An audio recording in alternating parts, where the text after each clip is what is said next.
to Classic Car Cave. Okay, so we're working on these XK 150 doors. You can see there's been a new piece put in there. I'll take you around and show you. So there's one of the pieces that's been cut out. You can see there. You can see how badly old it was, and you can see that's where it went on there. You can see how thin it is. With some metal, the metal on these older cars is much thicker than modern cars, but when they're that badly damaged or corroded, you can, even though with a sandblasting you can get the corrosion out, the thinness of the metal, and they're a bit Swiss cheesy. So there's a few other panels and bits and pieces that have been taken out. You can see there. You can see how badly old they are. This is the door strengthener in it, which was taken out and sandblasted. In fact, the whole door was blasted. But they're quite flimsy without all the interior in them, as you can imagine.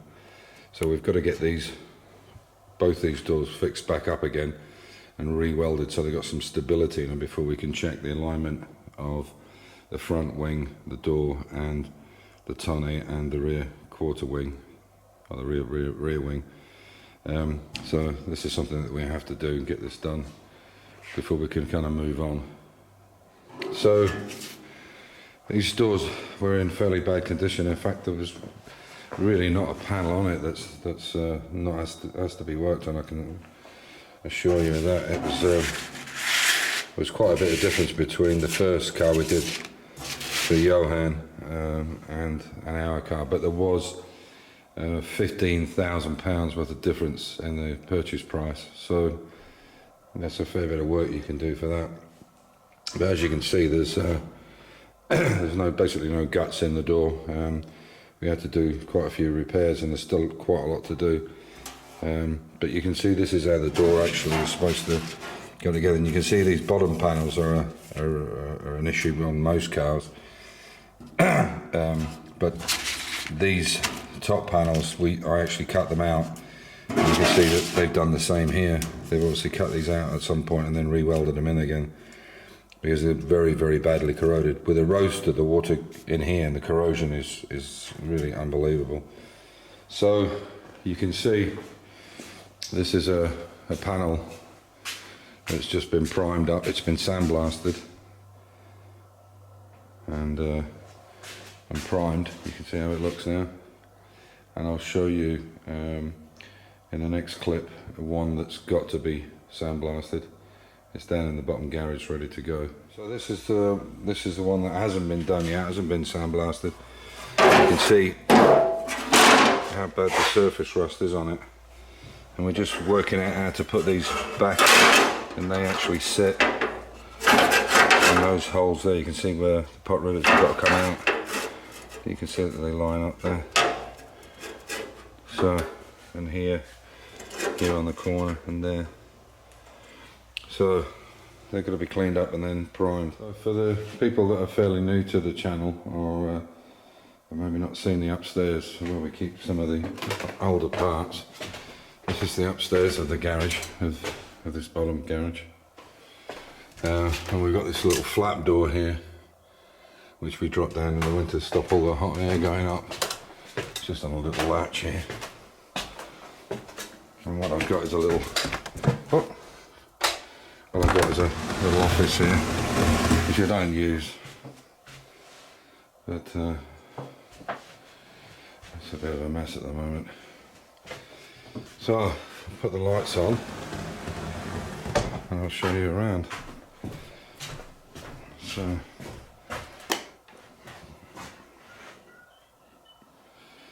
So what we've got basically is all the parts for the XK is on this side, and this are mini parts on this side. This shelf is predominantly what came off the E-Type, and you might think, well, why are you hanging on to some of the stuff, hubs and things, but you know, it's good to have a look at stuff, and then you can, you know, when you're buying new, you can see what the difference is in the quality and so on. These two are mainly XK lights, well, XK parts I should say. It's a brand new radiator there. We've got a lot of brand new stuff for them, and these are because the way it's angled, you can see it's got quite a deep angle on the garage there. It's goes in quite far. I try to maximise the amount of space we had, so what I did was I put these on steel runners and then put wheels on them, so you basically can pull them out. So you can pull them all the way out because they go right basically into the back. So this is where we keep all the bits. I've got some woodwork stuff up here as well, and what have you. And this is an absolute mess at the moment because we were trying to find bits for the minis, but as you can see there's parts everywhere. But we did have it immaculate, but then we started having to rake round through some bits and pieces. Alex Hart on the DGSE is looking for some bits and pieces, so we were pulling everything out to try and find the bits that he needed, which I'm going to send to him in the UK, because he's been very good to me. He's got me lots of good stuff, and he has no problem getting parts for me and sending them out. So we're at this point here where I put the bottom back on the door. This was a big patch that was put in it. We'll clean that up and then lead load it. So what I'm going to do now is completely do that edge there and all these little holes. And here you can see all the way along here. And I started working on this one, but again I'll do the same thing. I'll seam weld it all the way along there. The strange thing with these XKs though is, as you can see, I put Newport rivets in there. So I'll have to fill that one up, that hole with weld. When the rest of it is welded on, which I didn't understand why, but maybe they do it to put it in place to go to the next workstation in 1958. But this part here is actually seen, so this is body colour, and then this is where the door card goes on around this piece here. But this is all seen, so this has to be absolutely straight and immaculate, so it has to be lead loaded and so on and so forth. So I'm going to get all these bits done now, so I'll weld them in and I'll show you the middle bit when it's just welded, and then when it's finished at the end, so you see all the way through. I can't film all of it because it'll take too long, the video would be too long, but I'll weld it in now, show that piece, and then I'll bring you back and show you the middle bit in the end. All the chassis is lined up now. That's from the front to the back. It's all bolted down all the way through here, and the chassis legs, the outriggers. The only bit that we have an issue with is here on the front. So we're trying to get these legs here. You can see we've loosened it here. So these legs were taken off, which attached to the wings. They were taken off and sandblasted, so they could be out of position. But that's the issue we've got now. So that one's loose, and we're going to loosen this one off and try and get it so that this gap here and this gap here is equal. Well, so it lines them with the bolt holes, because there's a hole and a threaded hole in the chassis, so it has to bolt into the chassis. Obviously you couldn't get into this box section, so that's why it's done like that. So I'm just going to mess with that when I try and get that lined up, the legs lined up first, and then we can move the front. You can move the front across a bit, there's some movement, and I'll crack on with this. So that's the first row over with weld, here and here. And I'll bring you back and show you. I'll knock it back a bit and then weld in all these pinholes. We are 4 or 5 minutes later. I've started to make that crease there in the corner. You can see now I just need to go back over and touch in some of these welds and get a nice angle on there, so it's a perfect seam. And the same here. Need to go back over, just catch some of these. You always need to be careful not to over grind and thin the metal out. But obviously, as I say, this panel needs to be. This panel obviously needs to be spot on because it's seen when you open the door. For some of the newer guys that are watching and haven't seen down in the lower, this is a tent we put up. Was it this year? No, last year. I think it's been through a winter. Yeah.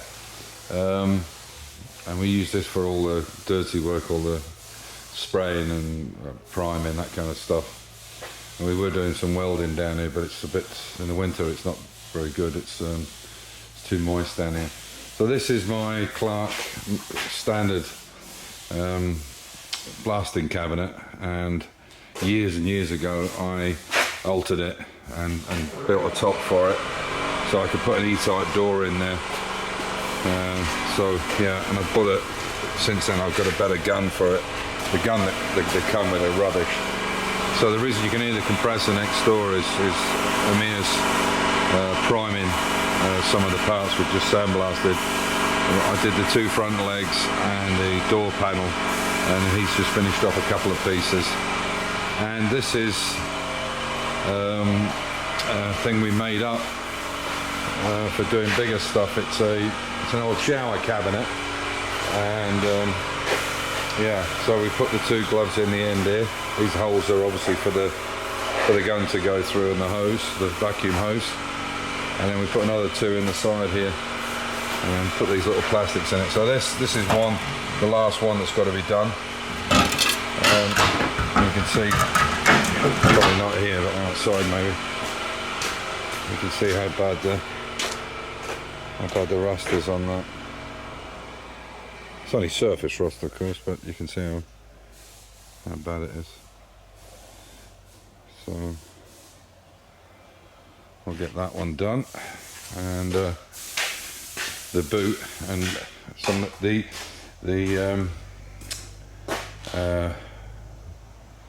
rear boot lid, or should I say the tonneau cover, won't actually fit. It's too wide for that. But what we can do is pop it up at an angle, and I think it will go in just.